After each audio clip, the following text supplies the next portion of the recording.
What's going on, everybody? Welcome back to my channel. My name is Joe, and here we talk and review movies. And if you're new to my channel, thank you so much for joining. Really happy to have you here with us. With the release of Zack Snyder's new Justice League film, I thought it would be fun to go back and rewatch the first two Zack Snyder DCEU installments, Man of Steel and Batman v Superman. So with that all being said, let's talk about Man of Steel.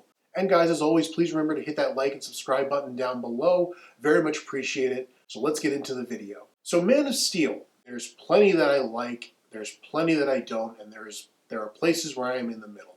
So I really like the casting in this movie. I think Henry Cavill is a great Superman. This is a much more, I would say, depressed Superman. His whole life, he has been told by his father, Jonathan Kent, played by Kevin Costner, that he needs to keep this powerful side of him a secret. What was I supposed to do? Just let him die?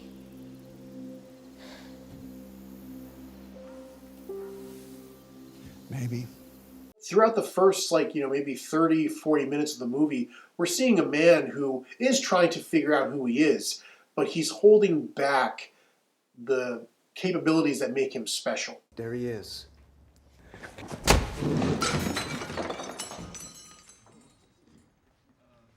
But then when Clark starts to investigate more into who he is and where he comes from, when he finally learns from his real father, Jor-El, about Krypton and what happened to Krypton and how he came to be, you do start to see a lighter side, a more hopeful side, an encouraging side to Cavill's performance. I also really like Russell Crowe as Jor-El. Jor-El tells him, you should let it come out and show the world what you can do, because if you do, you can inspire them to be better. And messages like that, themes like that, are very Superman to me. The movie tries to give you moments that can make you think back to the Christopher Reeve days, the Smallville days, Amy Adams, who plays Lois Lane. I love we get to see more of the investigative reporter here. I like that she's going from place to place, trying to put all the pieces together. I love the idea of how Lois knows who Clark really is. So, a new take on the character that I really, really liked, and I really enjoyed her performance very, very much. Lawrence Fishburne as Harry White, that's just great casting. He nails it out of the park with this role. He's having a lot of fun. The conversations and the arguments that he has with Lois, I think, are just great moments. Again, Amy Adams having good chemistry with someone like Lawrence Fishburne, you really see the performances come to life between the two. Then there's Jonathan Kent, Kevin Costner. The Jonathan Kent in this movie is not the Jonathan Kent that we know from the Superman comics, the Christopher Reeve movies, even Smallville. This character, I would say, is overly protective, which I understand 100% because of what he believes could happen to his son if the world found out about who he is. Can I just keep pretending I'm your son? You are my son. I get that whole perspective. I think the performance is wonderful. It's just not something that I want to see in a Jonathan Kent role. The more negative side, while it's interesting, it doesn't really do it for me. So I like the performance very much, but the whole intent of the character and the direction they take him in, don't love. I really like Diane Lane as Martha Kent. I think she's just that great motherly figure, and I think, again, she works very well with Henry Cavill. They have very nice scenes together, really touching moments that remind you that Superman does have a family, that he, is loved by others. Before he became Superman, he had an impact on other people. Michael Shannon as General Zod. Shannon, I think, just nails it with this part. He's commanding, he's menacing, he's fearful, but you understand why he's doing what he's doing. He's very devoted to his people and restoring, Krypton, and the determination is clearly shown throughout Michael Shannon's performance. At times is over the top, but I think that just adds more to it. I will find him!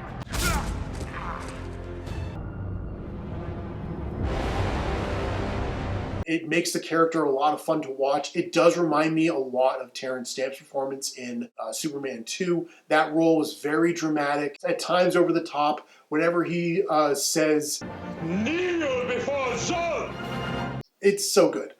But Michael Shannon, one of the best villain performances of all time. I love Zack Snyder's directing style. He is a director who clearly loves a good visual. A lot of his shots are always compared to paintings, which makes sense to me because he went to school for painting before transitioning into filmmaking. The opening sequence alone has some of the best establishing wide shots. Krypton looks beautiful. The action is very well directed. Smallville is by far one of the best action sequences of the whole movie. You really get to see how powerful these Kryptonians are, how powerful Clark is when he releases his abilities. You get to feel the moment when the characters are fighting one another. There are also moments in this fight sequence where we get to see, Superman be Superman. One moment in particular is when the helicopter that some of the soldiers are in, gets hit by something, and one of the soldiers falls out, and Clark sees him, zoom, saves him, and then right after that, he's like, You okay? And moments like that made me go, yes, that's Superman. I like moments like that. The whole fight and destruction of Metropolis. Great fight sequence between Zod and Superman. Whenever you see a punch, you feel it. The scope of the fight. We go through buildings, we go into space, ships that are messing with the gravity and shooting things up and then down. I will agree, yeah, at times maybe it does feel a bit like it's going on forever, but I don't care. I enjoy this final action sequence very much. While it doesn't end in a way that I would want it to end, I do just like the fight overall. I also really like Hans Zimmer's score. It's one of his best, in my opinion. There are certain tracks on this soundtrack that I will just play to get me pumped.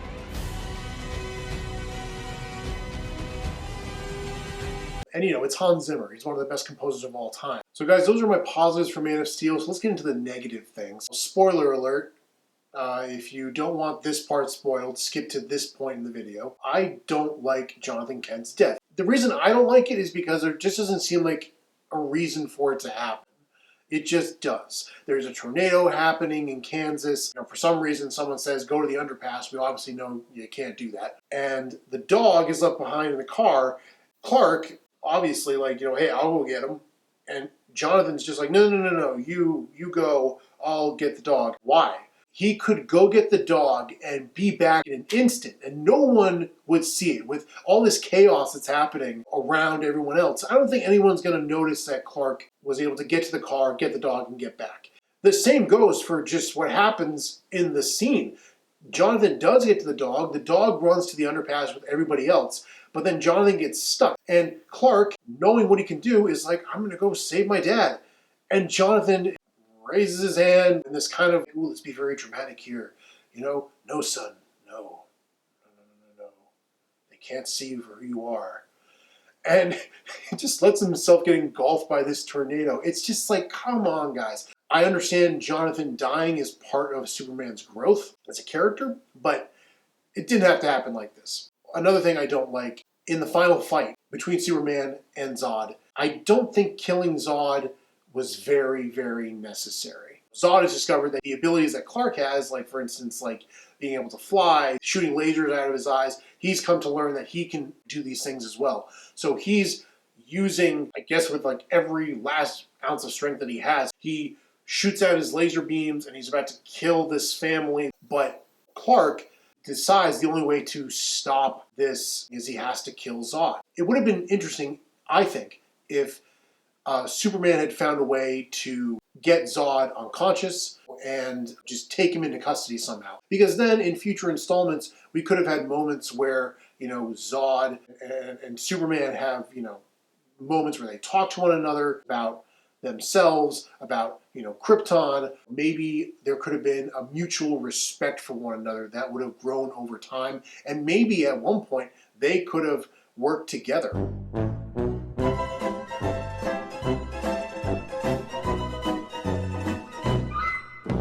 Superman could have learned more about who his parents were, about who Zod was before everything went downhill for Krypton. Does the death bother me? Not really, but I think it just kind of closed the door for opportunities that we could have seen throughout more of these movies. There's a lot of that religious symbolism throughout the movie.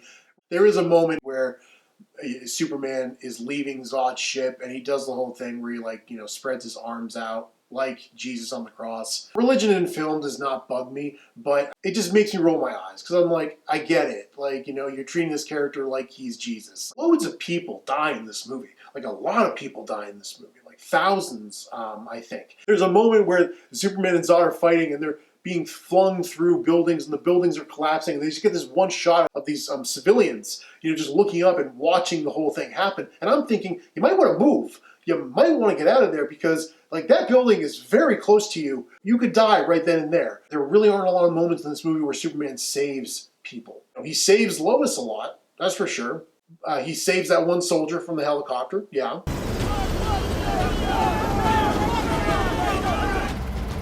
You know, obviously you can't save everybody. I think that's one of the messages that the movie is trying to portray. I think you could have done that while also showing Superman trying his best to save as many people as he can. The message would have been more clear, and it would have let this a larger impact on audiences, I think, if they had tried to do something like that. Does it take me out of the whole movie in general? No, but I just wish there would have been a little more of it. So guys, overall, what do I think of Man of Steel? I really like this movie. I think the casting is wonderful. The style and the directing that Zack Snyder took it in. A darker, grayer version that we've never seen of Superman before. I very much like the action sequences. The visual effects are great. And while there may be some moments that I don't like in this movie, I don't think they take away from my overall appreciation and enjoyment of the movie. So that's my review for Man of Steel. I really hope you guys enjoyed it. I had a great time making it. Rest assured, there will be another review for Batman vs. Superman coming out very soon. I can't wait to show you guys my thoughts on that movie, and then we'll be ready for Justice League. So guys, hope you enjoyed the video. Be ready for more content coming your way. Thanks so much for watching, guys. I really hope you enjoyed the video, and we'll see you in the next one. Thanks very much.